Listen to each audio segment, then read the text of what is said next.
Assalamualaikum warahmatullahi wabarakatuh. Selamat pagi anak-anak, dimanapun kalian berada. Ibu doakan kalian tetap sehat bersama keluarga. Anak-anakku sekalian, pada kesempatan kali ini kita berjumpa lewat daring mengenai masa pengenalan lingkungan sekolah atau yang biasa disebut dengan MPLS. Sebelumnya, Ibu ucapkan selamat kalian telah diterima menjadi SMP Negeri 27 Malang. Selamat bergabung bersama SMP Negeri 27 Malang. Sebelumnya perkenalkan, nama Ibu adalah Bu Nurlaili Ahadiyah, tetapi kalian cukup memanggil Ibu dengan sebutan Bu Laili. Anak-anakku, pada kesempatan kali ini, Bu Laili diberi tugas untuk memberi materi cara belajar efektif, efisien, dan menyenangkan saat pandemi COVID-19. Anak-anak, perlu kalian ketahui 4 kunci sukses yang harus kalian pahami. Yang pertama adalah sholat 5 waktu secara tepat waktu, kalau bisa berjamaah. Yang kedua adalah birrul walidain. Birrul walidain itu artinya berbakti kepada orang tua. Yang ketiga adalah bersedekah. Dan yang keempat adalah belajar di atas rata-rata. Untuk poin 1 sampai dengan poin 3, Ibu tidak menjelaskan. Yang Ibu jelaskan adalah belajar di atas rata-rata. Nah, untuk supaya kalian bisa belajar di atas rata-rata, maka kalian harus tahu kuncinya bagaimana cara belajar yang efektif, efisien, dan menyenangkan. Belajar efektif, efisien, dan menyenangkan itu adalah belajar yang bermakna, yaitu proses belajar yang secara mudah dapat memahamkan siswa. Caranya bagaimana? Yang pertama, buatlah jadwal belajar. Pada saat pandemi seperti ini, kalian tidak bisa belajar ke sekolah, tetapi kalian harus belajar secara online. Untuk itu, buatlah jadwal belajar, di mana jadwal itu harus betul-betul kalian patuhi, harus kalian kerjakan. Misal, pada hari ini, saya harus belajar bahasa Indonesia jam 8 sampai jam 9. Kemudian jam 9 sampai jam 10 saya harus belajar bahasa Inggris. Itu harus betul-betul kalian kerjakan, harus betul-betul kalian patuhi. Jangan dilanggar. Satu kali saja kalian melanggar, maka tugas yang sudah diberikan akan menumpuk. Sehingga itu membuat jadwal belajar kalian semakin bertambah, frekuensinya semakin padat, kalian akan semakin susah untuk memahaminya. Caranya yang kedua adalah berdoa. Ingat, sebelum memulai dan mengakhiri suatu pekerjaan, berdoalah kepada Yang Kuasa. Karena bagaimanapun juga, Yang Kuasa itulah yang maha menentukan. Kita hanya bisa berusaha. Cara berikutnya, yang ketiga, cari tempat yang nyaman untuk belajar. Karena kalian tidak bisa belajar di lingkungan sekolah, maka kalian bisa belajar di rumah. Tetapi belajar di rumah tidak harus pada satu tempat tertentu. Kalian bisa menentukan tempat-tempat yang nyaman untuk belajar. Misal, bisa belajar di dalam kamar. Kalian bisa belajar di ruang tengah. Kalian bisa belajar di ruang tamu. Bahkan kalian bisa belajar di halaman rumah selama lingkungan tersebut mendukung untuk belajar kalian. Yang keempat, singkirkan hal-hal yang mengganggu saat belajar. Apa itu contohnya? Misal gadget. Di saat kalian belajar, jauhkan gadget atau HP dari diri kalian. HP itu bermanfaat jika digunakan untuk hal-hal yang baik. Tetapi jika kalian gunakan untuk ngegame, maka itu akan mengganggu belajar kalian. Karena bagaimanapun juga akan membuat kalian kecanduan. Kalau sudah kecanduan, kalian akan bisa lupa waktu, lupa diri, dan bahkan sulit untuk berinteraksi dengan teman sebaya. Contoh yang kedua, misal acara-acara televisi, drama Korea. Pada saat kalian belajar, jauhkan hal itu. karena itu akan mengganggu konsentrasi belajar kalian. Cara yang kelima, pada saat belajar, pastikan perut kalian sudah kenyang dan kalian tidak sedang mengantuk. Berarti kalian dalam kondisi fresh. Kalau perut kenyang dan tidak ngantuk, maka konsentrasi belajar akan terbentuk dan kalian akan mudah memahami materi. Cara yang keenam, kenali metode belajar kalian.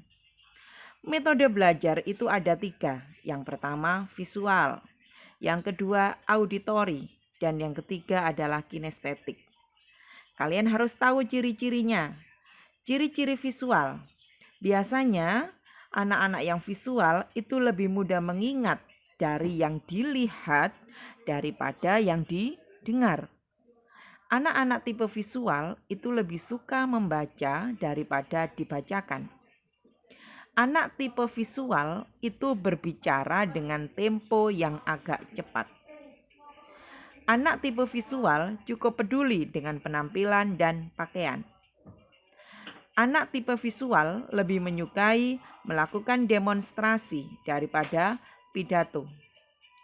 Anak tipe visual sulit untuk menerima instruksi secara verbal, tetapi mereka lebih suka ditulis. Anak tipe visual tidak mudah terdistraksi dengan keramaian. Dan anak tipe visual lebih suka menggambar apapun di kertas. Perhatikan gambar berikut. Ini adalah contoh anak-anak yang belajar tipe visual. Mereka belajar berkelompok, membaca buku di mana buku itu terdapat ilustrasi gambar-gambar yang menarik. Kemudian mereka membuat gambar-gambar atau coretan-coretan pada kertas. Itu adalah contoh belajar untuk anak-anak visual. Nah, jika kalian merupakan tipe anak visual, maka cara belajar yang tepat untuk kalian adalah belajar dari gambar maupun video yang menarik. Kemudian kalian bisa membaca buku yang tidak hanya ada tulisannya saja, tetapi juga memiliki ilustrasi. Kemudian saat belajar bisa sambil melakukan doodling supaya lebih fokus. Apa itu doodling? Doodling adalah coretan-coretan pada kertas. Jadi sambil kalian belajar, sambil kalian mencoret-coret hal-hal penting yang perlu untuk diketahui itu kalian garis bawahi. Kemudian berikutnya kalian bisa menggunakan spidol warna-warni saat membuat catatan. Apa yang kalian baca bisa kalian rangkum, diberi warna dengan spidol warna-warni untuk memudahkan ingatan, ya. Kemudian berikutnya kalian bisa membuat mind mapping untuk memudahkan belajar. Apa itu mind mapping? Mind mapping adalah gambar bercerita. Di gambar itu diberi tulisan-tulisan. Nah, seperti itu ya. Metode belajar yang kedua adalah auditori. Bagaimanakah cirinya anak-anak yang auditori? Perhatikan. Mereka lebih mudah mengingat sesuatu dari yang didengar daripada yang dilihat. Anak auditori lebih senang mendengarkan. Anak tipe auditori mudah terdistraksi dengan keramaian. Anak tipe auditori kesulitan dalam tugas atau pekerjaan yang melibatkan visual.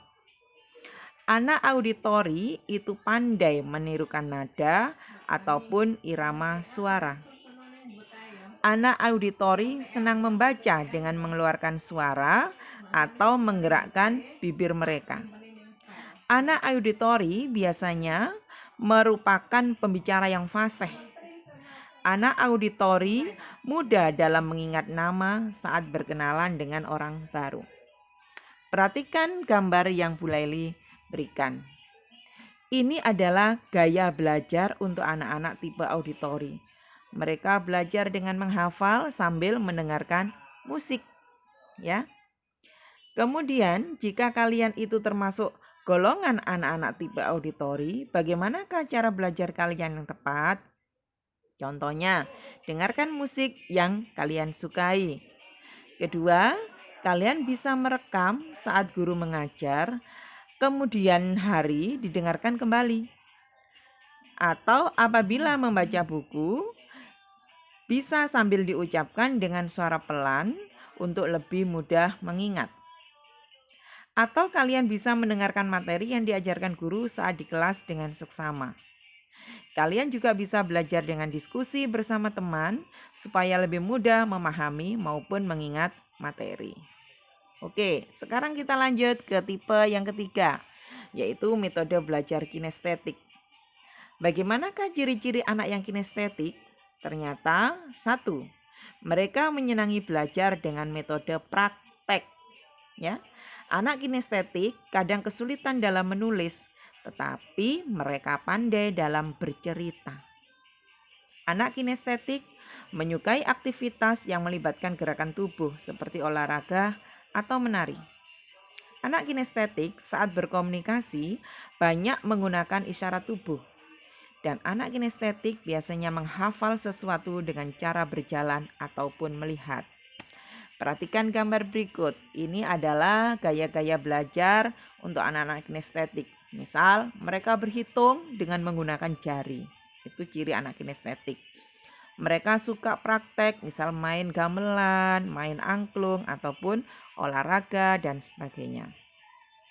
Jika kalian merupakan anak kinestetik, maka bagaimanakah cara belajar yang tepat untuk kalian? Nah, salah satunya atau contohnya saat mendapat materi belajar, bila memungkinkan maka segera praktekkan. Yang kedua, belajar sambil melakukan aktivitas yang melibatkan gerakan, misalkan sambil berjalan atau menjentikkan jari.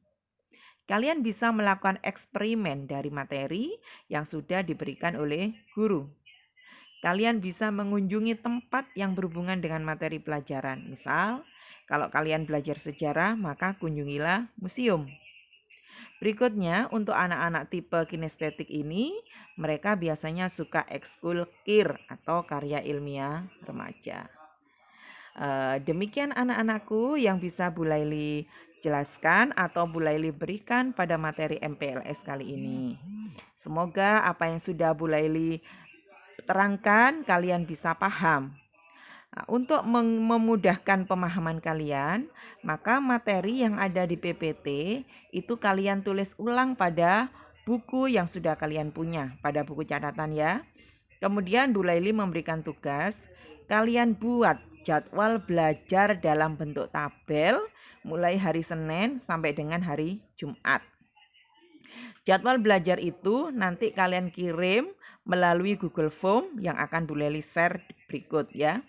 Kemudian setelah tabel itu kalian buat, tabel jadwal belajar kalian buat, maka silahkan dipraktekkan dan dilihat hasilnya.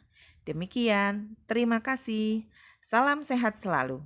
Assalamualaikum warahmatullahi wabarakatuh.